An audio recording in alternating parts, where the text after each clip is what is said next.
Hello दोस्तों। आज की वीडियो में हम बात करने वाले हैं एलर्जिक राइनाइटिस, यानी कि आयुर्वेद में जिसको पित्तीशियाय बोला जाता है। इसके बारे में बहुत सारी अफवाहें भी हैं और ये ऐसी चीज़ है कि लोग बोलते हैं कि ये ठीक नहीं हो सकती, बट ऐसा कुछ नहीं है। मैं इसको डिटेल वाइज बताऊंगा आपको कि एलर्जिक राइनाइटिस क्या होता है, क्यों होता है, कब होता है, और सबसे लास्ट में बताऊंगा इसका परहेज, जो कि सबसे ज़्यादा इंपॉर्टेंट चीज़ है। अगर आप परहेज कर लेते हैं तो आपको निश्चित ही ये प्रॉब्लम खत्म हो जाएगी।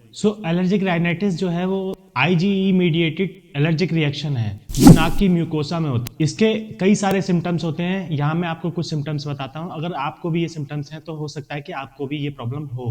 तो सबसे पहला है कि आपको छींकें बहुत ज्यादा आएंगी, आपका नाक में पानी जैसा बहता रहेगा, आपके नाक में खुजली सी फील होगी, हमें ऐसा लगेगा जैसे कि आपकी नाक में खुजली हो रही है, या आपका नाक बंद रहने लगेगा। इसके साथ साथ आपको आंखों में, तालू में और आपके गले में खुजली भी फील हो सकती है। ये कुछ सिम्टम्स होते हैं जो आपको एलर्जिक राइनाइटिस में आपको देखने को मिल सकते हैं। अब बात करते हैं डिटेल में एलर्जिक राइनाइटिस होता क्या है। ये बेसिकली दो तरीके का होता है, एक होता है सीजनल, एक होता है पेरिनियल। हम पहले बात करेंगे सीजनल के बारे में। जो सीजनल आपको एलर्जी होगा वो किसी चीज से हो सकता है। मसलन कि आप मान लीजिए कि आपको फूलों की खुशबू से हो सकता है, आपको किसी खास मौसम में हो सकता है, या जैसे कि आप सर्दी में आपको हो सकता है, या गर्मी में हो सकता है।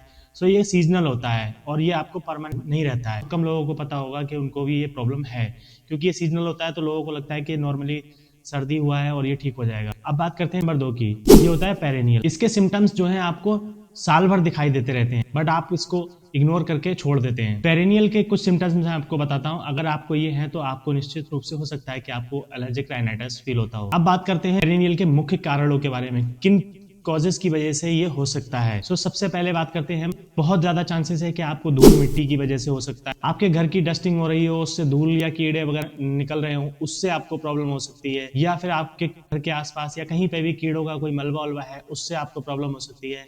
या फिर आपको ये जेनेटिक भी हो सकता है, ये वंशानुगत भी चलता है, तो ये जेनेटिक भी हो सकता है। आपको ऐसी जगह जहां पर पॉलेंस हैं वहां भी आप पॉलन एलर्जी हो सकती है। ये सारी चीजें जानने के बाद कुछ लोगों को डाउट हो रहा होगा कि शायद ये कुछ सिम्टम्स उनके अंदर भी हैं, तो क्या उनको भी ऐसा हो सकता है। इसको और इजी कर देते हैं। इसके कुछ टेस्ट होते हैं जो आप करवा के आप निश्चित रूप से ये पता लगा सकते हैं कि आपको ये प्रॉब्लम है या नहीं। सबसे पहला टेस्ट होता है, जब आप अपने खून की जांच करवाते हैं तो उसमें इसिनोफिल्स की संख्या जो है वो बढ़ी हुई होती है। इसके लिए आप आईजीई टेस्ट या आरए सेट नाम से एक टेस्ट होता है, ये भी आप करवा सकते हैं। और नेजल स्मीयर्स में आपको इसिनोफिल्स ज्यादा संख्या में मिल सकते हैं। अब बात करते हैं इंपॉर्टेंट चीज कि इसके बचाव के लिए क्या करना चाहिए, आयुर्वेद में किन चीजों से इसका बचाव किया जा सकता है। यहाँ मैं आपको कुछ चीजें बताता हूँ जिनसे आपको कुछ हद तक राहत मिल सकती है। नंबर 1 है तुलसी रस, अदरक और काली मिर्च के मिश्रण का आप यूज कर सकते हैं, आपको बेनिफिट मिलेगा। और 2 है तुलसी, बचा और शिरीष, तीनों का मिला के काढ़ा बनाइए और इसको 30 ml दिन में 2 बार आप लीजिए, आपको बेनिफिट होगा। बट इन सब चीजों के अलावा आपको इनमें सबसे ज्यादा इंपॉर्टेंट चीज है वो है परहेज। किन चीजों को आपको अवॉइड करना है जिससे आपको इस बीमारी से छुटकारा मिल जाए।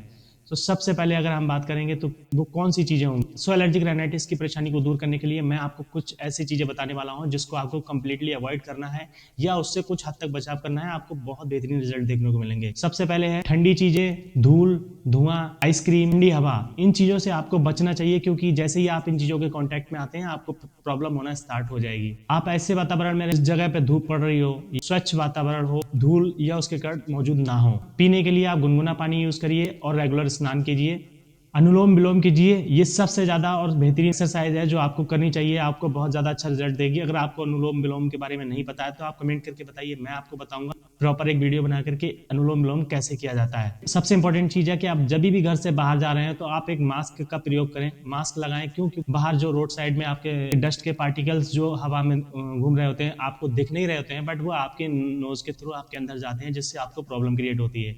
अगर आप बाइक का यूज कर रहे हैं तो हेलमेट लगाइए, बहुत ज्यादा इंपॉर्टेंट है। ये कुछ टिप्स थे जो मैंने आपको एलर्जिक राइनाइटिस के बारे में बताए।